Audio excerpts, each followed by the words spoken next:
Hello again, Hoppin' John here. A real quick video update on some of the toys I bought over the summer. First little gizmo I bought here is an Outback Power System charge regulator. Has maximum power point tracking in it. Worth every cent. Picked it up off eBay, of course. I've got my solar panels hooked directly to it. It's about 4:30 in the afternoon on January 4th, 2011. I'm showing about 250 watts or so. Sun's almost down now.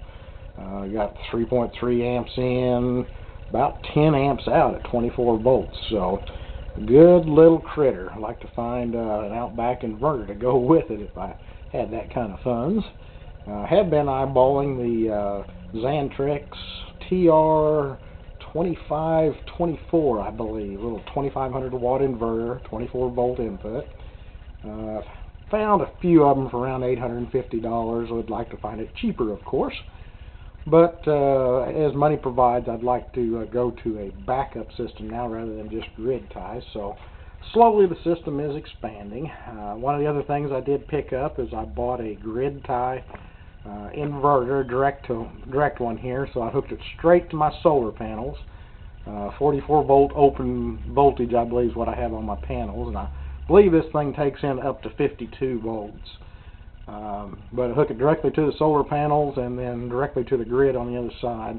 It's supposed to be rated at 600 watts. Didn't have any issues with that. It just seemed like the performance of it, as far as efficiency, was just awful in my opinion. The best I ever got out of it was about 3 kW.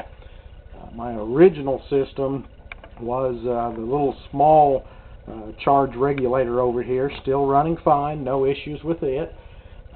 It is hooked to my windmill now, so it actually regulates the voltage for the windmill. Still turns the little grid tie inverter off, little SSI 200. Would like to find another one or two of those. Been a little champ, has just ran no issues at all. Rated at 200 watts, she's putting out 227 according to the little kilowatt meter we got going up here. Just runs awesome.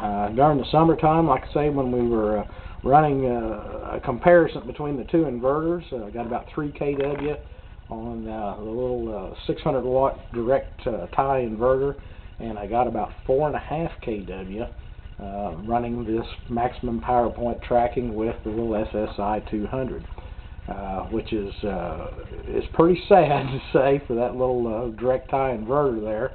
I am actually storing the excess power in a battery bank here, which is not the most efficient way to do that, but for what I've got invested in the system, it's the way I have to do it. So excess power goes into the battery bank. Battery bank runs for anywhere from 3 to 6 hours, depending on how long it charged up through the day, sunlight, all that good stuff, condition of the battery. So I'm losing 10 to 20% power in the battery, but it performs basically the same cycle every day.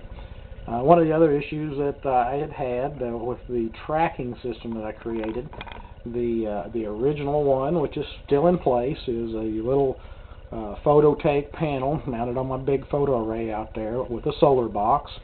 Produces enough voltage during the summer to energize a little relay out there. During the winter, the sun is just too far away and it doesn't produce enough power to pull that relay in. So I've got the same original timer that I was using, the little Walmart $4 or $5 timer up here. It's set to trigger 5, 6, 7 times a day. Runs when it comes on, it runs for 15 minutes. Both of these little cube timers come on over here, and what they do is when they come on, the first one instantly comes on and it times for about 20 seconds and then turns off.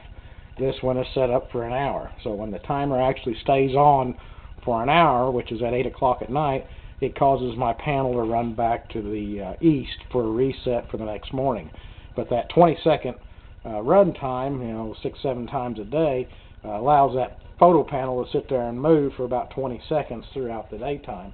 What makes it nice about that is if the sun has been behind the clouds for a portion of the day, when it does come out, the solar array is right where it needs to be. So Fortunately, that worked out pretty well.